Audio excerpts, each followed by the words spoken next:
Immigration is back on and Australia's population is set to grow rapidly over the next few decades. We don't have enough accommodation to house the population as it stands, so how are we going to ramp up the supply of new housing? Which of course is only looking more problematic when you consider that building companies are going to the wall, there's a labour shortage, the cost of materials and capital is rising, and housing won't be the only thing that needs to get built.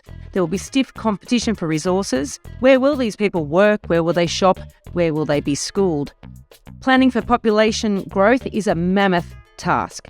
For starters, you need reliable forecasts. Governments need to set policy that enables the supply of housing and infrastructure, amongst other things, and in the right locations. And the private sector needs to have the confidence to invest. Welcome to The Elephant in the Room. This is the podcast where we love to talk about the big things in property that never usually get talked about. I'm Veronica Morgan, real estate agent, buyer's agent and buyer's agent mentor, co-host of Foxtel's Location Australia, author of Auction Ready and co-host of Your First Home Buyer Guide. And I'm Chris Bates, mortgage broker, recently ranked number 5 in Australia out of over 18,000 brokers in the annual MPA Top 100 Mortgage Broker Awards.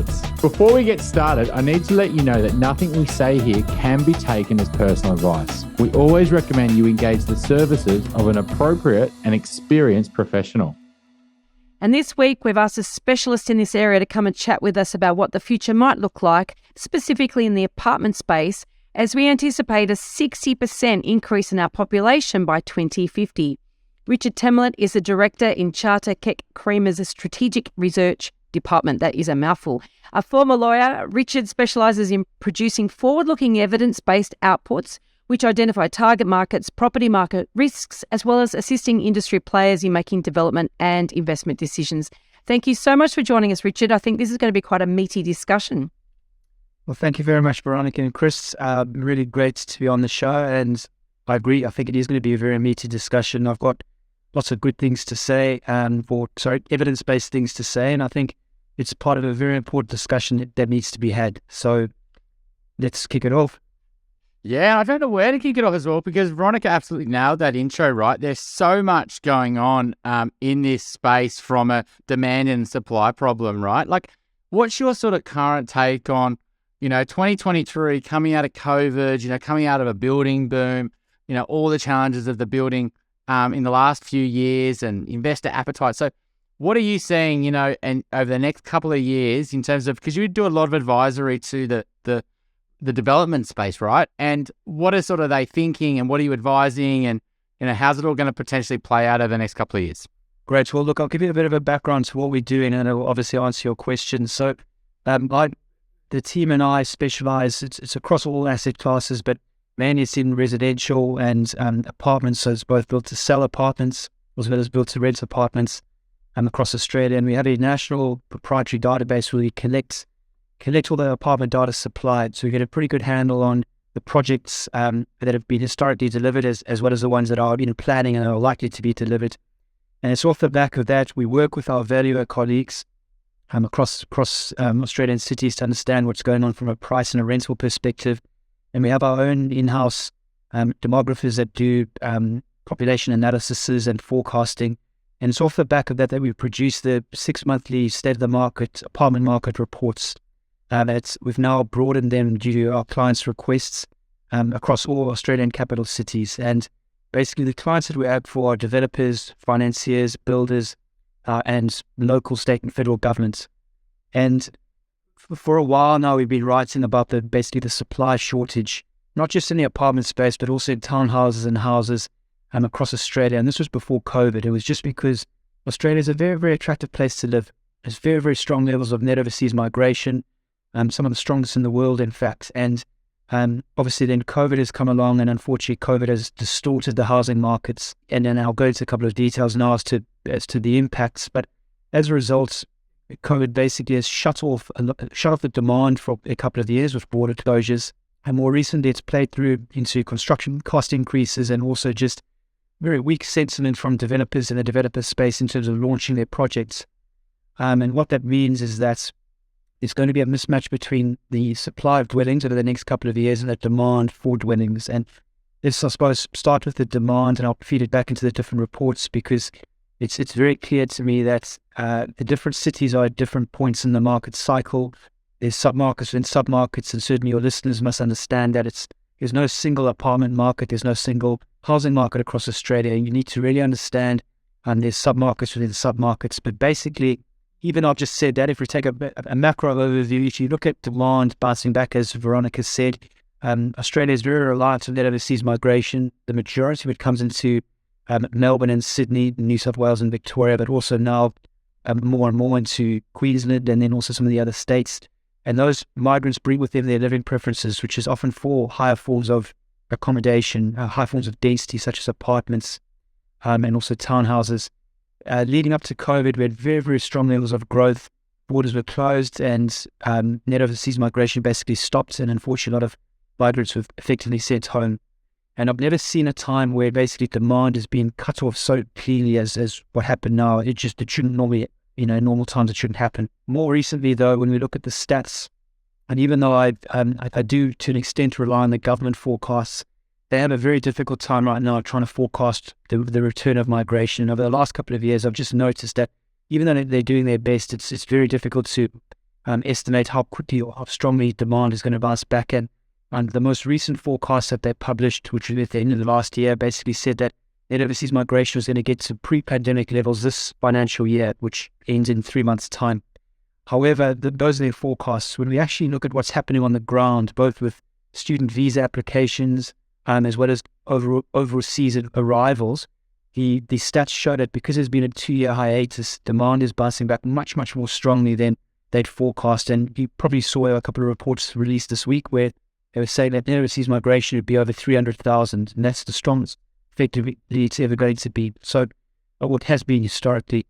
What that means is all these people are coming in, mainly to the capital cities in the East Coast, but also some of the smaller cities.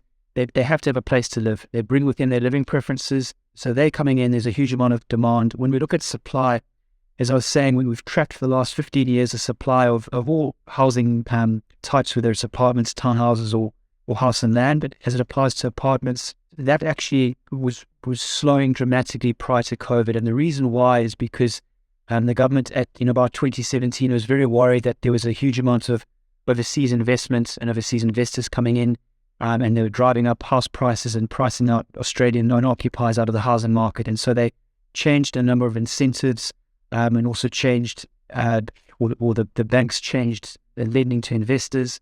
There was a banking royal commission that you'd be well aware of. And all of that basically cooled down the apartment market from a demand perspective, and developers became less confident. And then in terms of launching stock and getting pre-sales to sell apartments, COVID then kicked in, and unfortunately, a lot of the apartments are still rented out to either migrants or students. And when COVID kicked in, that occupier demand was lost. And so developers were even more unconfident about launching projects because they were so uncertain with what was going to happen, and they didn't have anyone to either sell it to or occupy it. More recently, then, we've also had, with COVID now, even though borders are open, we've had supply chain issues. We've had construction cost increases, which are some of the strongest either since the GFC or the introduction of the GST back in 2000. And we've also had 10 interest rate rises, perhaps 11 today, although I'm hoping it's going to be put on hold today. What that means is that developers in such an uncertain environment have been very reluctant to launch projects to market because they're not worried that they're going to get pre-sales at the required price points to actually get funding to then build these projects out. So what that all means, just for your listeners, is that we've got a huge amount of demand bouncing back. That is a very elastic response. It can come back very quickly. You basically open up borders and let people can come through. When you compare that to supply, basically on a typical project of 100 apartment, it takes 2 to 4 years to actually get planning if you're in the right area, and then also actually build it out and settle it. And so at a time where demand is bouncing back so strongly, we've got developers who are not launching projects right now, either because they're not feasible or because of negative media sentiment and uncertainty. And even if projects were launched today, they're only going to effectively be built out in the next 2 to 4 years' time. So really in the next couple of years, we're facing a huge mismatch between supply and demand. The reason why we have a rental crisis across all Australian cities now, and basically you can analyze the rental market by looking at what the vacancy rate is. If it's below 3%, you basically say it's undersupplied. 3% is market equilibrium. Prior to COVID, all the rental markets, or most of them across Australia, were actually under 3% anyway. They increased, but not dramatically, to 6 or 7%. They're all now, a lot of them are lower than 1%, and that is an absolute disaster given population bouncing back, given supply not coming along.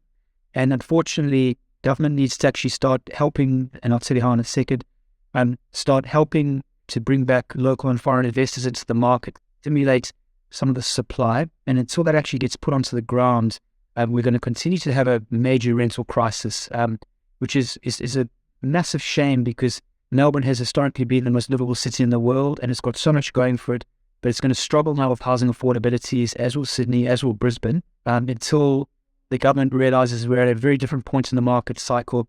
And what they need to do is play a very important role, and one of those roles is actually incentivising local and foreign investors back into the market. And they can do that through a number of ways, but in the build-to-sell space, it could be basically providing incentives for the plans. They don't have to pay stamp duty, or removing some of the foreign taxes and charges, because those overseas mom and dad buyers or local investors are prepared to buy off the plan, and they will actually make up the majority of pre-sales in an apartment project, and they can get it built. When it comes to build-to-rent, which is an emerging asset class in Australia, it's mature in the United States. It's about 50 years old. In the United Kingdom, it's about 10 years old. It's still maturing. Build-to-rent is one of the solutions. It's not going to be the only solution, but it will be one solution that can actually mobilize a large quantum of institutionally owned and built rental accommodation that can be delivered across all Australian cities. It will start mainly in Melbourne. That's been the epicenter of build-to-rent. And it can add to the dwelling stock, and that will ultimately place downward pressure on rents. Even if the build-to-rent product comes in at the market at a rental premium, which most likely will, just because it's a better quality rental product, it'll still pull a lot of the renters out of the existing market into that better development and free up more accommodation for other renters. And so I suppose just to summarize what I've been saying is we've done reports for each of the cities. Each of the cities other than the Gold Coast and Canberra are heading into major undersupply issues at times where demand is bouncing back very, very strongly, and supply does need to be mobilized. Otherwise, we're going to continue to struggle until that actually does change. Couple of things there. First of all, we put a link in the show notes to those reports, so anybody wants to download them, they can. But secondly, what really seems to be so obvious for me here is a number of things. One is that because demand is so, I guess, responsive to lots of other dynamics, and it can turn on a dime, whereas supply is like trying to turn the Queen Mary, right? So we've got two completely mismatched functions, basically. And so because, while you're talking about this chronic undersupply, you mentioned the Gold Coast, you mentioned Melbourne, both locations have had chronic oversupply for long periods of time as well. So like if you looked in CoreLogic's pain and gain report that comes out every quarter, looks at how many people have lost money when they sold property in the previous quarter. I remember the Gold Coast apartment market, for argument's sake, has been mentioned many, many times in those reports. So, and that's a symptom, I guess, or an outcome of this Queen Mary change versus the bouncing change of demand. So the supply takes ages, and so that supply could hit the market at a time when the demand has gone elsewhere or whatever, which is obviously what's happened in the past. So looking to individual investors, and I guess there's a little reminder for me too, just to point out, which is probably obvious, but maybe some people don't sort of necessarily think this, is that when we're looking at macro data and macro forces, but you're looking at making individual property decisions, then they're almost opposing. Like individual property decisions about where you should invest your one-off, as a one-off investor is looking at buying one property. A lot of people will look to this and think, oh, right, well, I've got to work out where the migrants are going to be going, and I've got to work out, where there's not going to be that many apartments being built and all that sort of stuff, trying to game the system. That's not what we're talking about here. We're talking about in a bigger sense. So I just want to encourage people not to think, oh, great, this is going to be, where am I going to look for the next hotspot as a result of this conversation? But this is really looking at where the big money needs to invest. And I think what we should get to is also how important are foreign buyers in the build-to-sell sector as well, because, I'm quite happy for foreign buyers to take their risk with our property market. We're trying to educate our local investors not to make silly decisions, but look, that's a bit tongue in cheek. I think this bigger conversation is so fascinating because of all of those competing interests, I guess, if you like, individuals trying to make a good investment decision for themselves. But at the end of the day, as a country, we're doing a very poor job of housing ourselves. So, okay, that was a long rant on my part. So I guess I'll get to a quick question for you. Where do you think, let's go back to that, how important are foreign buyers is to the build-to-sell sector? Let's start off with that. Right. There's a few things I'm keen to unpack there. First of all, don't underestimate a large number of the foreign buyers, how educated they actually are. They may look at Australia, but because they are, by their very nature, they are foreign, they're looking at a number of different investment destinations. They often see the fundamentals, and I think I've seen a couple of those headlines where they might think that it's completely uneducated money just coming in. That certainly, from a developer perspective, that's definitely not my experience. Money coming out of Singapore, Hong Kong, Asia is highly educated. When it comes to the mom and dad investors, a lot of them are also very, very educated. So that's the first thing I keep in mind. They are very much across, rents and yields. Some of them aren't, but don't underestimate that it is educated, highly educated. In terms of how important they are, well, a lot of the stats that we track, if you just take as a rule of thumb a project with 100 apartments, a lot of the projects, particularly in Melbourne, maybe 75 of those would be sold to investors, local or foreign investors. 25 would go to effectively owner-occupiers. And when you break that down, at the peak times, a lot of them were going overseas to overseas investors, whether it was Chinese, but not just Chinese buyers, a lot of other buyers. And so while it's important is they are more prepared to buy off the plan, they'll pay their 10% deposits, and they're looking for basically a rental return or yield. They will then make up the pre-sales at the bank can then go to a financier and then get construction funding to build out the project. And so they are the underpinning of a lot of the reasons why these projects either proceed or don't proceed. And with them being knocked out of the market by having additional taxes and charges imposed on them, they would have then have gone, all right, well, I could put this $1 into Australia or into the UK or to Canada. And historically, there were less incentives, so I got a greater return. It was a better investment. They look now at Australia and they go, well, with these additional taxes and charges, I get a lower yield, so I might look elsewhere. Keep in mind also that because they're not purely doing it on an investment. They also have a number of drivers that might not make sense to local investors. For example, if they're in a very unstable country, they might go, well, actually, I can get my money out of a particular country, put it into a very stable country like Australia. So there's additional drivers, but they are absolutely critical, particularly for Australian capital cities and Melbourne, Sydney and Brisbane in particular. If we need to deliver the quantum of supply of apartments that we need, I don't believe there's the capacity for the local market to actually buy all these.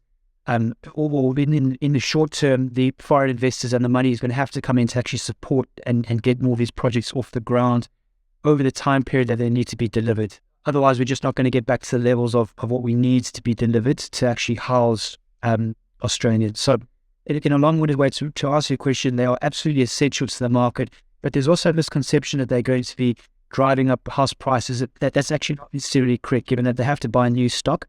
They actually aid the supply of new dwellings, which then can put downward pressure on prices and rents, and also actually unlock certain areas where apartments can be developed and make the areas more livable because you get more people into those areas. Those occupiers then can support additional demand for retail. And there's a number of areas. I live in Carnegie, for example, in Melbourne, and there's been a number of apartments that have been put in, and a lot of them are to investors, and they rent it out either to students or to, entry-level buyers or renters, and they bring with them demand for retail uses, and the area is transformed for the better. And I think, again, they are very important. They're critical, especially now, mom and dad, local investors, to stimulate the build-to-sell markets to get supply up and running. Richard, before we go to the build to rent, because I think that's a myth that's going to solve this problem in the short term, and we know that that's going to be a real slow burn. It's going to take many years for it to mature into, we've got 11 million dwellings, right? If you have 1 million dwellings under build to rent a long time, even if it's 500,000, etc., and your forecasts could tell us exactly what we should expect, but it's only going to be a real small portion of it. And I think it's heading in the right direction. But the build to sell side, our listeners would understand that this is, the off the plan space is not what we want our investors, we educate our investors against, but they're so important to be adding more, dwellings that are available for the rental market to provide housing to our growing population, right? Because then that's what's causing homelessness, that's what's causing rent increases, etc. Do you think that's where the government really went wrong? Back in because we were, the amount of development we were pumping out in 2014, 15, 16, 30, 40,000 apartments in Sydney, right? And then we all sort of really targeted the foreign investors, which was, a big mistake. We called it don't look a gift horse in the mouth. That's sort of what we probably shouldn't have done.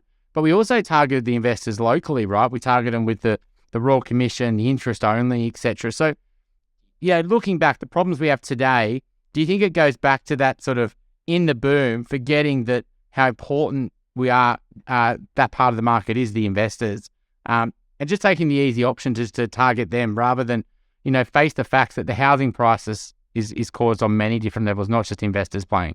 Well, a couple of points. First of all, I do have lots of government clients that I do chat with them as well to advise them.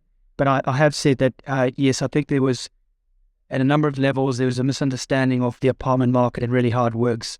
And I think that investors, particularly foreign investors, are an easy target because they don't vote. And so you can very easily get their money, but then they don't cause community opposition and so forth. And they really either don't keep you in or out of political power. I've certainly noticed that. And unfortunately, they are an easy target, which is disappointing because, as I said, they underpin a lot of the pre-sales for apartments. What I think I must just make clear to everyone is when we've looked at the stats in Melbourne and Sydney, we spoke about Sydney building 30,000 apartments, which is correct. When you look at Sydney's population growth and the number of apartments that need to be built in Sydney, those years of peak supply were what was actually required to house Sydney-siders.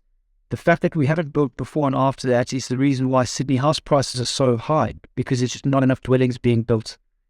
Same thing with Melbourne. Melbourne needs to build 15 to 18,000 apartments each and every year. If you look on our charts, at peak levels of supply, which were underpinned by investors, those are the only years where we actually got those levels of dwellings built.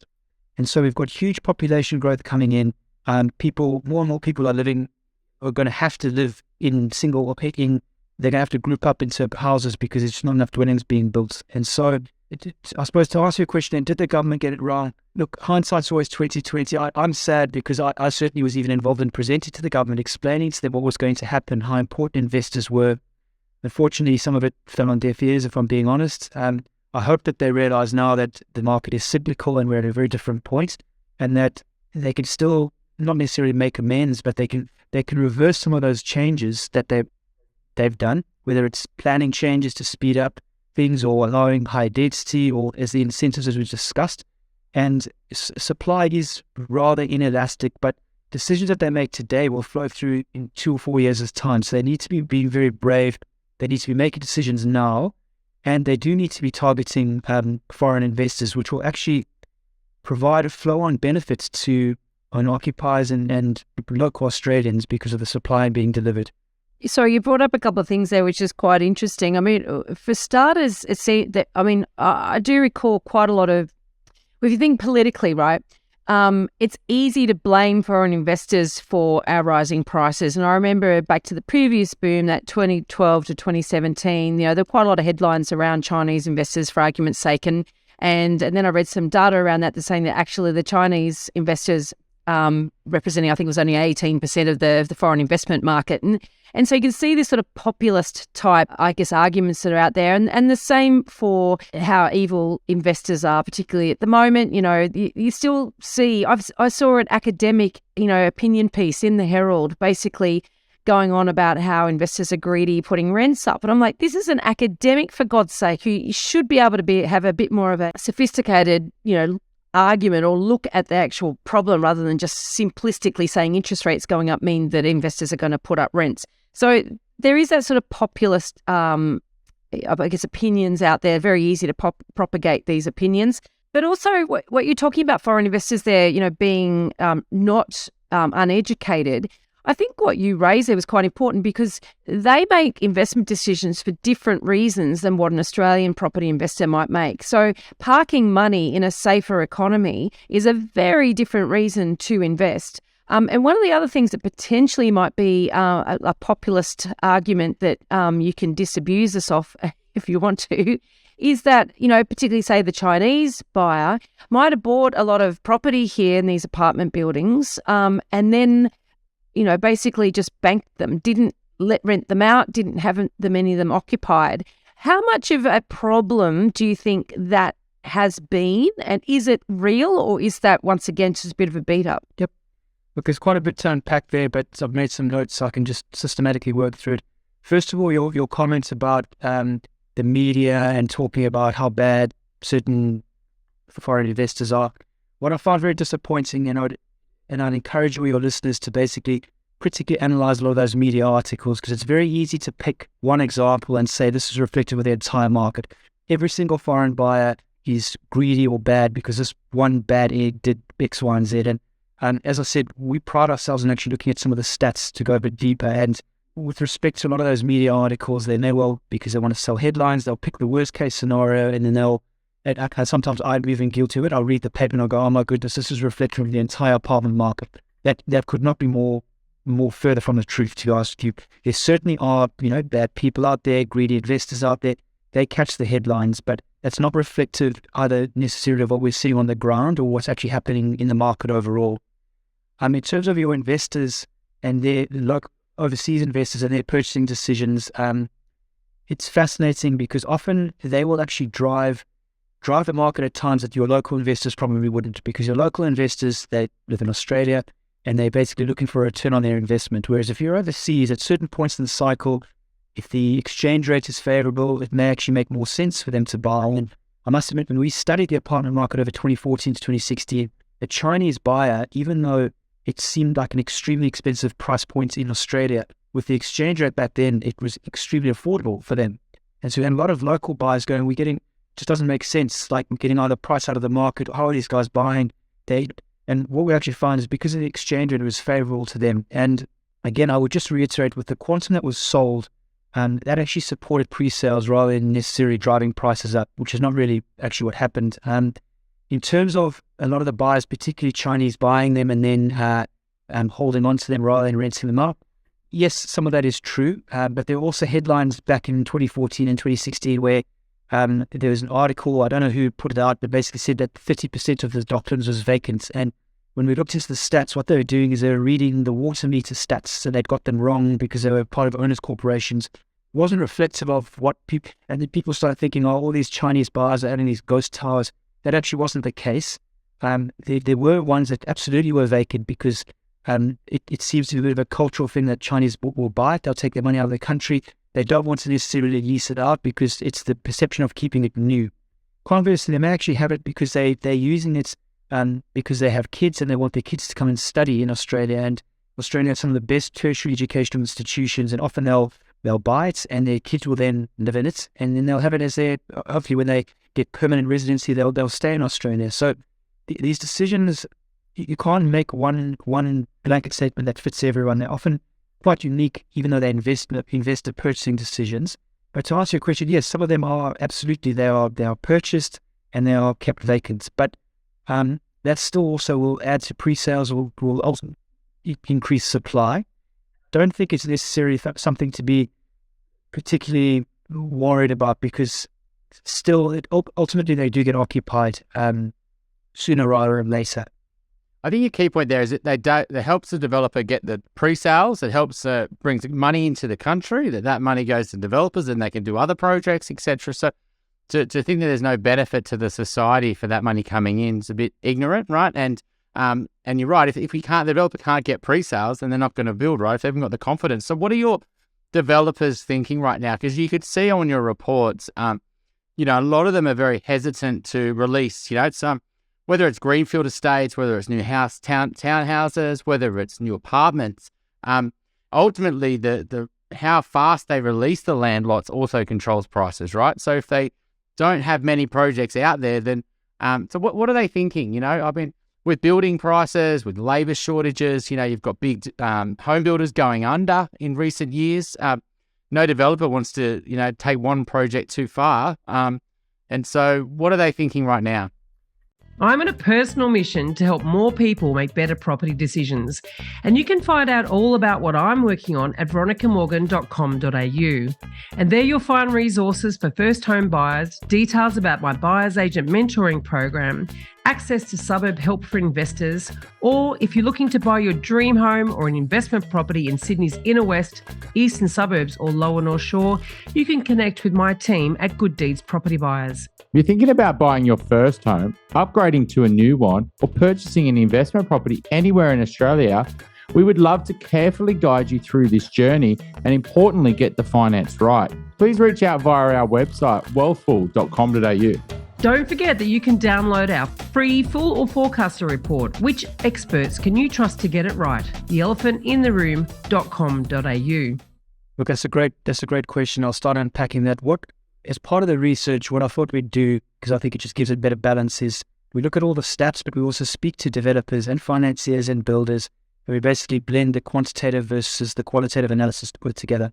So to actually answer your question, there is a significant amount of very negative sentiment right now, particularly from buyers. They are very nervous about interest rates, the cost of living, what's going to happen. And I'm sad to say also, I think that they read the media headlines, and the negative media headlines are driving a lot of this weak sentiment. And when I spoke with a lot of the developers, they would basically say every single time they had projects that were launched in the market, every single time a negative media headline would come out, buy inquiry would drop. And there were examples that they named to me, even back to foot and mouth disease, where people were worried about foot and mouth disease, to interest rate rises, to cost of living, and they were putting off buying decisions. What we're starting to see now, though, is, or certainly what we feel, is that the RBA is close to the top of the rates tightening cycle, and certainly the financial markets are starting to realise that it's likely to start stabilising, hopefully in the middle of the year. I hope after that, a lot of the buyers will start realising that, yes, cost of living has increased a lot, but it's not going to be the end of the world. Interest rates are still actually, by historical standards, they're very low. They're not 17% like they were in the 1990s. And I feel that towards the end of the year, I actually think it's going to be towards the end of the year, but let's say it's early next year, the RBA is going to start cutting rates. I feel when they start cutting rates, and you can often study the housing market, there's a pretty quick response for price growth and turnover when rates start to get cut. The housing market is one of the most sensitive parts of the economy to a change in the cash rate, either upwards or downwards. And I feel in the middle of the year, both buyers and developers will have more certainty with where the cash rate lands. And then when rates start to get cut, when you overlay that with the mismatch between supply and demand, there's going to be a very elastic response with the next house price cycle will start in earnest, and it's going to be very strong because there's not enough dwellings and a huge amount of supply, a huge amount of demand bouncing back. So a lot of them are actually being brave right now. They're purchasing sites, they're taking it through planning and design, they're getting either ready to launch it into the next cycle so that they can start increasing prices to offset construction costs as they go through stages in the next cycle. Some of them are already launched it now because they realize now that if they've got a good brand and they've got a good target market, they can get sales now. They're going to be then settling in a very strong point in the cycle, and there's less settlement risk. And so some of them they're factoring in pre-sales, they are factoring in increased construction costs, which is still a major issue. They're trying to offset some of that by, it sounds like they are actually staggering the revenues in their projects and going to increase prices throughout the sales campaign. And a bunch of them, at least 5 or 6 of them that I spoke to, particularly in Melbourne and to a lesser extent in Brisbane, have had those difficult conversations with their buyers where they said, look, we're going to have to increase prices. And they've not been easy conversations because no one wants to pay more money, but the buyers are also sympathetic. And if you've got the right brand, the right product, they're still backing the developer if they've got a bit of certainty with when the projects are going to be delivered and built out. And so it is still weak. I feel that the first half will continue to be very volatile. First half of the year will be very volatile and uncertain. Towards the back end of the year, people are going to realize that the world is not going to end. It's still going to be difficult right now. I appreciate that. And I feel that buyers, particularly the downsizers, which are a huge aging segment of the population, they are unfortunately, they're aging, they're working against the clock. They need to start looking to downsize either into apartments or townhouses or into retirement. They will drive one of the segments of the market, as well as millennials who actually want to also, I suppose, get on with their lives and get into the housing market. So I encourage particularly the developers and the financiers, look further into the market cycle because there's a mismatch between supply and demand. There's a huge structural change in living preferences where people are renting, and they're renting for longer. These are more the millennials, they're renting for longer. They're getting married later in life. They're traveling earlier in their lives, and again, they can travel, which is great. They're potentially putting their money into the share market rather than getting a 30-year loan. So they'll drive demand for different types of dwellings, whether it's built to sell or built to rent. And developers are responding to that by starting to mobilize some of that stock. And then also there's the take-up of apartment living. Not everyone necessarily wants to live in a detached house on a quarter-acre block of land. The Great Australian Dream is not dead by any means, but it is evolving. When you look at the last census, 1 in 2 people in Australia as of today's date either were born overseas or have parents that were born overseas. So almost by default, they bring within their living preferences, which is very different to 50 years ago, where a lot more people obviously were, or I suppose 50 years ago, people were coming out of Europe. But the point is they do have different living preferences, and apartments actually do meet a lot of their needs. So Chris, to answer your question, there is uncertainty right now. Certain developers are still very worried about getting slow rates of pre-sales, but they are becoming more and more confident knowing that it takes 2 to 4 years to deliver the stock. And they can see that if all their competitors don't proceed, either because the projects don't stack up or because they're just not going to proceed, they're going to be selling and settling in a market that doesn't have a lot of competition. And it's particularly for a lot of the build-to-rent developers would be very brave. A lot of them are well capitalized and they're proceeding with construction. They will build out their projects in 2 years. They're likely going to be delivering stock into a market that has a vacancy rate of 1%. They're going to get very, very strong rental growth. They will have very fast take-up in their buildings just by the very nature that there's not enough dwellings being built. And so longer term, they are much more positive. Shorter term, they're still hesitant. But I feel that that will change over the next 6 months, particularly with where there's more certainty with interest rates. You mentioned a couple of things in that, and that's, I guess, we all know we've got a chronic shortage at the moment on supply has to ramp up both in the build to sell and build to rent space, and obviously encouraging more investors into the space. And I guess with the rapidly rising or expectation of rapidly rising population, that demand is going to be absorbed for some period of time. So it's not like they're suddenly going to get full and then we're going to have peak supply and then go into oversupply territory again. But the other thing you mentioned about price rises, you also mentioned about settlement risk. And the price rise, so are you saying that developers are going back to people that have purchased off the plan, pay their deposit and saying, look, our costs have gone up and we need to cover those, otherwise we're not going to be able to build this thing. So is that happening a lot? That people are actually think that they've committed to an apartment at a set price and they're being told that actually they're going to need to stump up more money? So to answer your question, there are two things are happening. One of them is, first of all, developers, depending on who their target market is, they might have different tranches of apartments and then they're raising prices when they release each tranche. But to answer your specific question, yes, I've got a number of examples where basically a year ago they contracted at a certain price and they've gone to their clients and they've gone, you've got two options. You either, unfortunately, because of construction costs that you weren't aware of, you see the news headlines, please can we have some more money up? And I don't know exactly how the conversation goes, but they're asking for more money. Please, going, look, sir. The alternative is that we're not going to be able to proceed and you're not going to get a project. Now, the ones that have been successful with that are ones that have a good track record, a good brand to protect, and they're in it for the long haul. And they're taking their buyers on the journey saying, look, it's normally the downsizers who are actually, as I said to you, they're unfortunately working against the clock. They are looking for more appropriate forms of accommodation. They don't necessarily have a mortgage because they've paid off their house. They're not impacted by interest rates. They've made 30% on their houses in some areas, and even though prices may have fallen by 10%, they're still 20% better off.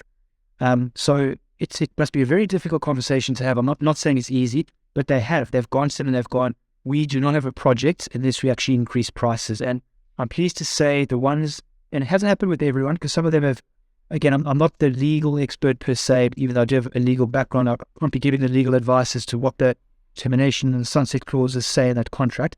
But they've had to have a commercial conversation where they've said, we're not going to proceed, we're not going to be able to proceed unless we actually increase costs, increase revenues to cover costs. But how does that then, though, translate into confidence in the buying population that when they commit to something like, an off-the-plan purchase, that, what they commit to is what they're going to have to pay? Because is this, you know what I mean? I mean, like, I get that you got to be commercial about this, and the reality is that, you know, a lot of this is, well, this is all unexpected. The rapid rise in costs of construction has been highly unexpected, and nobody wants to be stuck, you know, losing their deposit basically on a site that suddenly isn't going to be built, and potentially there's bankruptcies and whatever. So, of course, you know, but you're sort of over a barrel, aren't you? You know, you've already committed to it. You go, all right, what am I going to do? You're going to go no, and lose everything? I mean, look, it is a bit of a disaster. And what I've actually found is that when we study the different projects, particularly the owner-occupied downsizer projects, there's typically some strong sales when the project is launched, but most of those buyers don't buy off the plan. They want to touch and feel and see. So what developers are actually doing is they're building out the projects with low levels of pre-sales.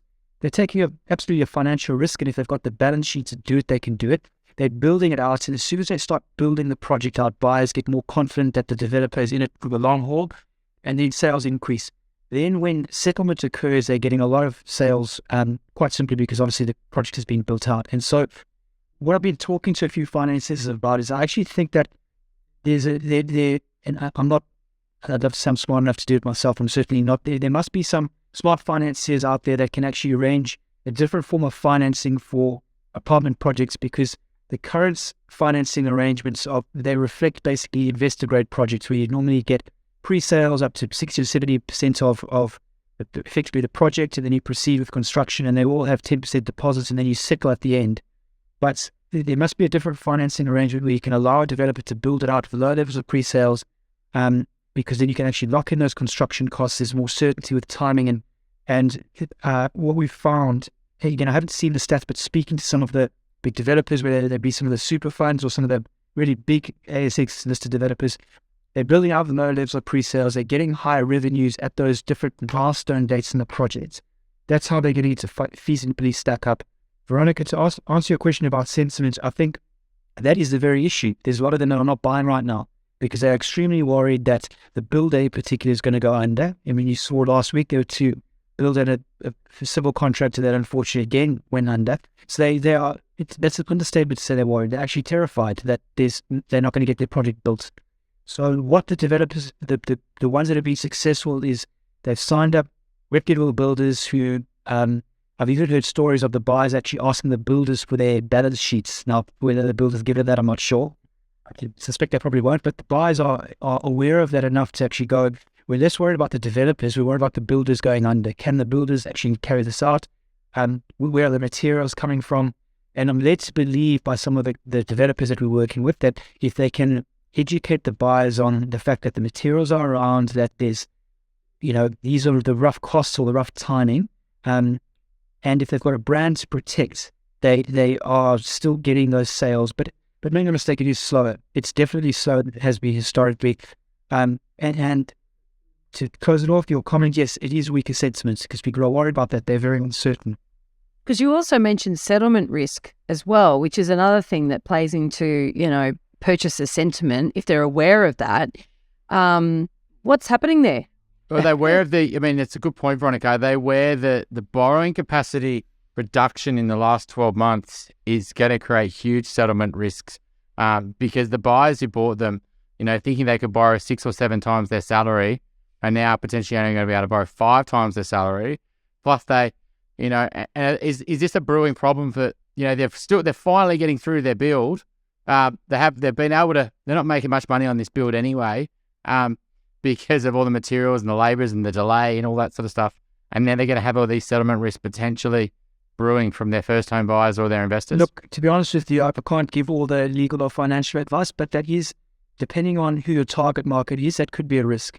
If your target market are downsizers who don't have a mortgage, they've paid off their house and they're sitting effectively in cash or equity, the settlement risk is actually very low. We found that those buyers, they take longer to buy, so sales rates are slower, but they settle very quickly, subject to the sale of their house. So if you distinguish it that way, I would say that those developers who are selling to owner-occupied downsizers, there's much lower risk.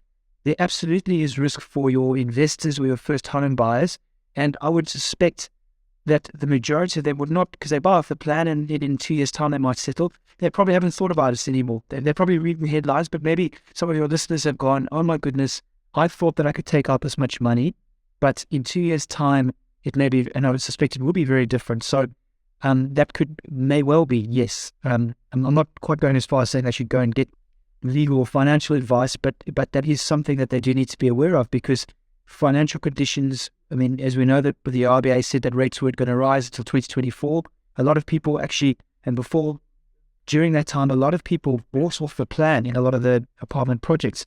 They will be settling in this year or next year, depending when they get built out. Their capacity to settle will be very, very different. You're absolutely right. And potentially it could be a risk. So you've got the Porter Davis thing. I saw there was like arson on one of their sites today, the tradies, it's pretty horrible what's happening there in terms of the subbies and the buyers, etc. But there was also just 2 years ago, we had Mascot Towers, right? We had the cladding issues. And so there was already a fear around building because of the building problems that were rife, and there was lots of reports. It was all over the media pages. And so a lot of people were anti sort of buying new because of that. Then you had now the issue of whether the builders even going to stick around, companies like PBS and et cetera. So what's your thoughts around how the builders, are they getting around the fear of the quality being a problem? Like, do you think that that's the buyers have forgotten about the building issues, or do you think that they're still a big problem for a lot of buyers? They've got long memories, and so they should. But again, I actually think this is quite good, because the market will decide what gets built. And what we're finding right now is that developers who have a brand to protect, they're in it for the long haul, won't let that happen. And you can actually see, again, that the big ASX listed developers or the super funds and things like that are building these projects out, they will come back, they'll rectify the defects. So the market is actually, and we can see it in those projects, the market goes, who is this developer? Okay, they've got a successful track record, so we will back them in. But you're absolutely right. There are other ones that have more risk with them, and they most likely are getting lower sales rates, certainly in some of the projects we're seeing, because buyers are worried about that. Even though the National Construction Code is changing, down in Victoria, they are changing things with cladding issues and stuff like that. Unfortunately, those headlines, again, it might be there are quite a lot of projects actually, unfortunately, that had cladding that I'm led to believe was actually compliant at that period of time, that they've subsequently found out that it wasn't, which is a shame, because it was actually built with compliant with the building code. But there were those projects that have tarnished the entire industry. And again, that's not reflected, because there's different developers and builders with different brands that do different products. And as the market matures, as the buyer market of apartments becomes more educated, they will start seeing, all right, this is a good quality builder, good quality product, good quality developer. We will back them. Unfortunately, the ones that are going to have to evolve and respond are more the investor grade projects, or the ones that are maybe do one-off, like like a builder developer. They will have much more risk, particularly because they would typically sell it to more the entry-level investor or owner occupier.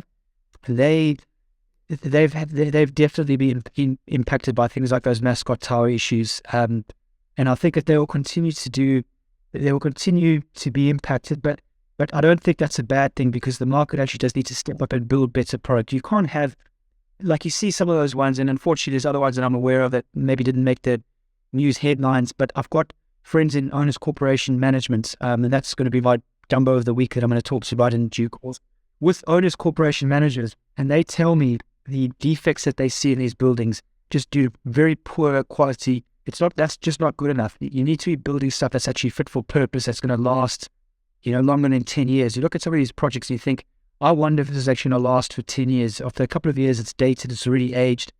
But my point is that if there are developers listening, they need to actually make sure that they know their target market, and their target market knows much more what they want in an apartment, because they've been in Melbourne, they've been locked down for a number of years, so they need livable apartments, but they also are very well aware of the cladding issues, the building defects, and they are much more careful with their due diligence in terms of what they are prepared to buy. So I think by default, even though I know planning is trying to do that with better apartment design standards and minimum apartment sizes, the market in many respects will also decide, because quite simply just will not buy a product if it's not, reflective of the price point and the value. So that is also something that happened a number of years ago in the housing market. As that matures some more, the detached housing market is more mature than apartments. But I do feel that as it continues to mature, the buyers will also decide on a lot of these projects. I hear you to a degree, but the other thing, the flip side of that is that when it's a hot market, so at the moment we're not in a hot market, but when it's a hot market, when FOMO is running rampant, the discernment goes out the window. And I know this because I've seen it. I've seen it. And the stats too. You're right. It's funny. So you go, and I've got a perfect example to tell you why you're right. Wonderful. Hit me with it because I love it. Well, basically, I was chatting to a client a couple of days ago, and we were talking about their project, and I said, look, you must understand your target market because you price them at a certain price point, and you're actually higher than a lot of your competitors. So whilst there's a lot of apartment supply coming into this particular area, they're not all going to be competing with you. So don't worry about all the supply. And you turn around, I mean, Richard, we've financed a lot of these projects over the last 15 years, and we've found that in a hot cycle, you're right, it does go out the window, and suddenly what we thought weren't our competitors do compete with us, and the buyers jump into the project or vice versa, they go to the other ones, and there's less of a distinction made. And so it does depend on the point in the cycle that you're at. And again, they've been in the industry for a long time, so they've seen the good and the bad points in the cycle. So you are absolutely right. That is something, but it depends on I still would maintain it depends on the product in the market, the sub-market that you're in at the point of the cycle you're in. If you're a really good developer with a good brand, you always get the premium by the nature of the fact that the product that you're building and delivering, there's a scarcity value on it. Often it's a unique product, and buyers will pay for it. But it comes down to the location and the points in the cycle. Do you think we've got a capacity restraint, right? Just in terms of the number of resources, in terms of workers to build these buildings. You know, when we've got competing projects, right? You've got the Metro in Sydney, you've got the Olympics in Brisbane, you've got major projects that are taking workers that could be building house apartments, townhouses, that are building, office blocks and towers in the city, etc. So, do you think that, and then you've got a reduction in the confidence of builders to be hiring staff, right? If you think about, do you want to be, when you talk about all the building issues and companies going under, etc. So, and when governments, it's more safer to potentially have a job in a government, than a builder, for example. So, do you think we're going to have this, even if the developers wanted to go, right, there's this real opportunity in the market right now. Building prices are coming under control. There's a real supply shortage. We know demand's going to build off the housing market. As the housing markets recover, people are forced to buy off the plan because it's their only option. They get desperate, right? And investors may enter back as well because they'll think rents are up. So demand's not a problem, but they just cannot find the workers and the materials potentially to release a lot to the market. And it's a very important, taking a step back, the advice that we often give is, whilst we highlight the opportunities, we have to always talk about the risks. And I've done a lot of risk pieces of work, and what I've noticed is that during COVID, not just Australia, but a lot of countries sought to build their way out of COVID by basically funding huge infrastructure projects. That meant that the greenfield market was the first one that was affected, where a lot of the timber, for example, may have come to Australia. But forget aside that there were bushfires and that there were supply chain shortages. The USA needed more timber than Australia, so it was basically paying high prices and taking all the timber away. The advice that we're giving right now is that the materials, that's a short-term risk, but for the next decade, it's going to be labour. Why we in labour and availability of skilled workers? Because, as you said, in Brisbane, we've got the Olympics in 2032. There's a huge amount of city-shaping infrastructure that's much more profitable than residential construction.